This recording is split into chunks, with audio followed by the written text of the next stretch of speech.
bibili natin. Super cute na to. So tomorrow is my last day to my internship.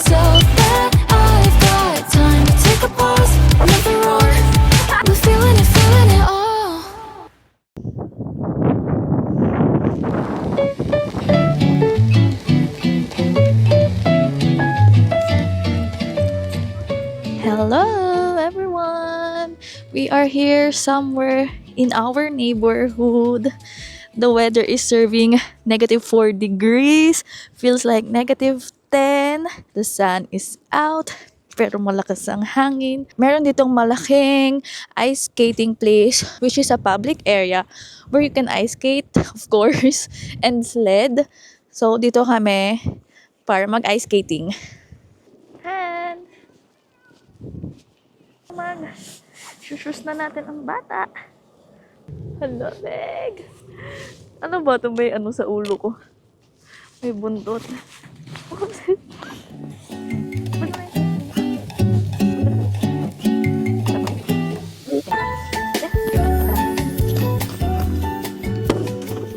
So, ayan, ice skating na yan. Tapos, doon, meron din sa side na yan. Mahaba siya.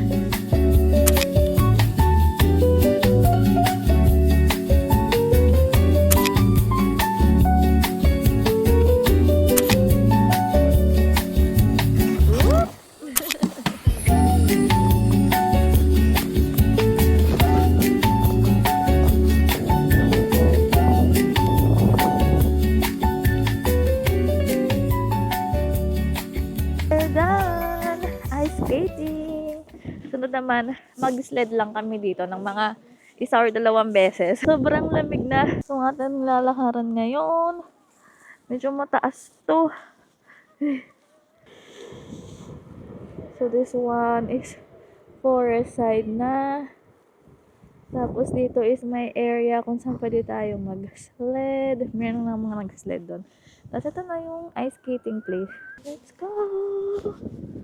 Saan tayo dadaan? Ay, dito na pala. Pwede na tayo dito daan, Hanso. Kaso ang lalim ng snow. Malapit na rin palang mag-kevat or spring. Pero this coming week, meron pa rin mga mabababang temperature. But hopefully, next week is tumaas na ang temperature. Dapat this week merong 1 degree. Kaso nawala siya, so naging -1 naman siya. Looking forward to spring and then summer. So, dito tayo mag-sled. 1, 2. The guilt is static, I'm pushing past it. It's automatic to try and control. Isn't it tragic the way we pack it up in a box on the side of the road? Used to fight it, now I find it like a friend I know. Get away, so far, lay down and embrace in the moment. Waterfalls, sting of soul, beautiful flood of emotion. Uwi na kami. Siyempre maglalakad lang kasi malapit nga lang tong ice skating place na to sa building ng apartment namin. At ito ang bata. Ang bigat! And train! Pakita ko sa inyo ang ating view. So, dito tayo dadaan. Meron ditong Paivacotti. Yung Paivacotti na yan, dyan ako nag-i-internship. Kaya nalaman ko tong ice skating place na to kasi minsan, dinadala namin yung mga bata dyan sa ice skating place. And pinagsisled din namin sila. So, naisip ko din na minsan dalhin tong Junakis namin dito para nga matuto siya mag-ice skating and sledding. Malapit na rin ako matapos sa aking internship. By next week, tapos na ako. Hopefully, maipasa natin or magawa natin ng maayos yung mga sinulat ko sa aking nautusan ni Telma. Ang bigat ng dala ko! Chill lang tong isang to. Ito yung daycare. 5 Tapos, residential na yan. Ayan, so this is the train station. Tapos, highway na. Lalakad lang tayo on this side. Dito tayo sa underpass dadaan. Para hindi na hassle. We finally hit the warmest temperature simula ang nang pumasok ang 2026. At hulaan nyo kung ano ang temperature ngayon. It's negative 1 degree. Oh, warm na yung negative 1. Anyway, we're going out today. Marami tayong agenda na gagawin dahil may bisita kami sa bahay mamayang gabi. So, we are going to buy mga ingredients. So, samahan nyo kami in this video. First up, IKEA. Medyo umuulan din pala ngayon. Hindi siya nagiging snow kasi negative 2 lang. Negative 2, negative 1. Pero may hangin kaya medyo malamig. Let's go to IKEA.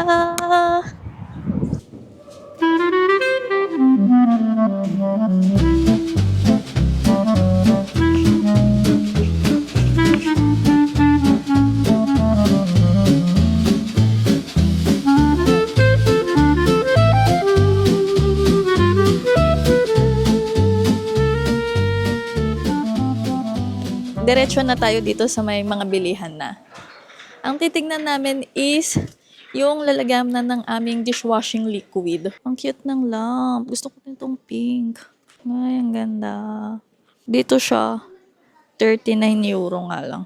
Almost 40 euro. Ito yung price niya. Saan yung bibilin natin? Yung pang dishwashing? But iba na itong tinitignan natin. Iba rin yung una naming nakuha. So, ang una naming kinuha ay etong brush. Sa atin, di ba, pang CR to. Dito, pang hugas nila yan ng plato. So, dito na tayo sa area kung ano yung kailangan natin. Ito, maganda. Magkano to? $6.99. Isa lang. Maganda sana. May hand soap. May pang hand soap. May pang dishwashing liquid. Ito, $0.99. Kaso isa lang.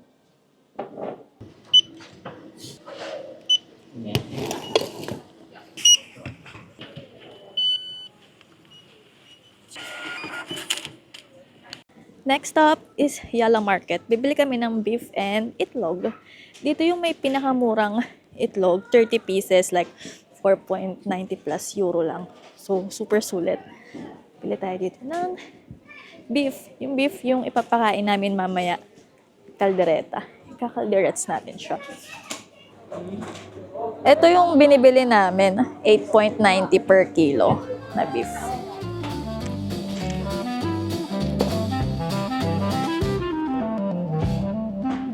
Daan na tayo sa Yala. Agad-agad. Ang daming tao dun. And sobrang lamig. Yung negative 1 parang negative 15 kasi may hangin.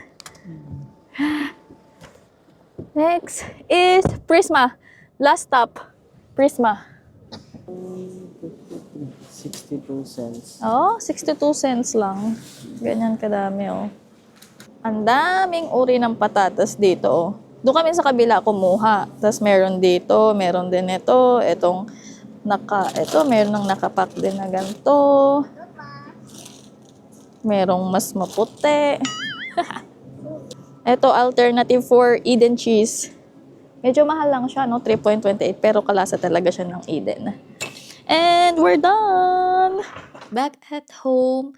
Ngayon naman is magpa-practice ako and gagawa ng plan for my Pienruhuman Torminta na ipapagawa sa daycare by next week. So, next week will be the last week of my internship.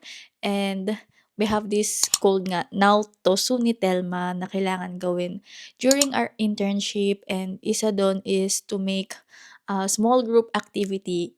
So, naisip ko na lang magpa-askartelu or crafts. So, kailangan ko i-practice kung paano ko i-guide or i-instruct yung mga bata to do that craft kasi nga yung pinapasukan kong group or yung group kung saan ako nag-i-internship is sa mga 3 to 5 years old. So, kailangan simple lang yung mga words and naiintindihan nila kung ano yung sinasabing instruction sana. So, kailangan ko yun paghandaan and isa rin yun sa i-evaluate kasi during the Nauto Sunitelma. So, meron ako nakita sa Instagram na craft. So, ito yung naisip kong ipagawa din sa kanila. Kasi super cute nito. And ayan, butterfly siya na lumilipad-lipad. So, itong aking gagawin ngayon. 3 bata lang naman yung small group activity ko. So, hindi naman lahat ng bata. Ayan, nag-prepare na ako dito. You show up with coffee, 2 sugars like always. My mailbox full of coupons, your pockets full of hearts, paper ones, cut a little crooked, cherry stained fingers from the cheap box chocolate. Be my low-key Valentine every day, not once a year. We can eat these broken candies, laugh about our souvenirs. I don't need a perfect night, just your sweater and your Done. Ginawa ko na tong mga paper. Ako na yung nag-fold kasi medyo complicated to kung ipapagawa ko pa to sa mga bata. Tapos, gumawa ako ng mga DIY wings na iti-trace na lang nila sa paper para super dali na lang din sa kanila. And also yung katawan ng butterfly and also yung ulo. Yan. So, yun yung mga ginawa ko para mas easy na sa mga bata. Kasi 3 to 5 years old nga sila. So, para madali na lang yung craft na gagawin ko para sa Monday, para sa kanila.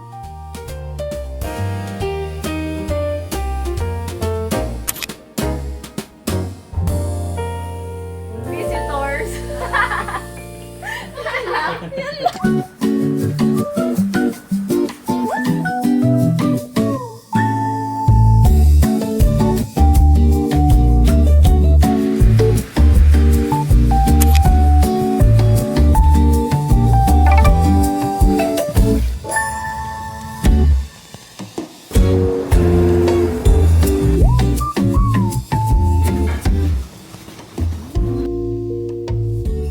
Dito tayo ngayon sa Muji.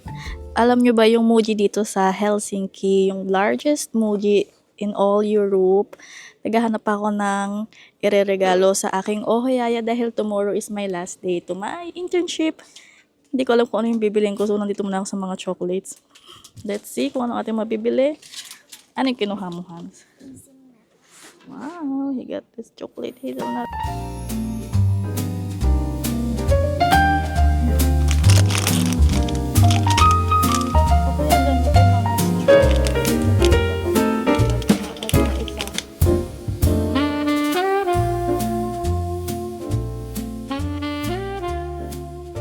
Meron dito ang strawberry chocolate coated with matcha white chocolate. Mahilig sila sa mga ganito, yung fruits yung laman. So, bibiling ko siguro yung ganyan. Pero, ito yung kinuha ko. Dark chocolate na may strawberry sa loob. This one, ito yung binibili namin. Sarap din to. Almond kasi yung laman. Pecans. Wow, meron din ganitong mga wafers. Hindi pa namin ito natatry. Hindi ko alam kung masarap. Pero 2.50 euro siya dito. Skincare.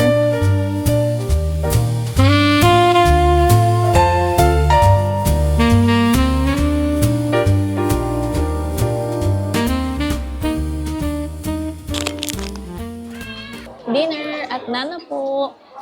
Kung meron bang kaming i-recommend na Asian buffet na for sure hindi kami mapapahiya, I think Nana po yun. Maganda kumain dito kapag 4 p.m. onwards. Kaso medyo nagtaas na yung price niya, 19 point something euro na. Dati 18 lang. Kasi meron ng mga shrimp kapag 4 p.m. onwards, like tempura, yung sa vegetables nila meron na ring shrimps. Kung may kayo siya shrimp. And itong mushroom, ang sarap nito. Try nyo dito, malapit lang to sa may Campi Mall. Ito yung tempura. Ito masarap to, fish fillet. Ito yung pinaka-favorite namin, yung mushroom. Tapos yung vegetables din nila with shrimps. Pag umaga, walang kasamang shrimps yan. Pero mas mura yung price. Tapos ito gusto ko to, yung fried banana. Lasang banana cue na turon.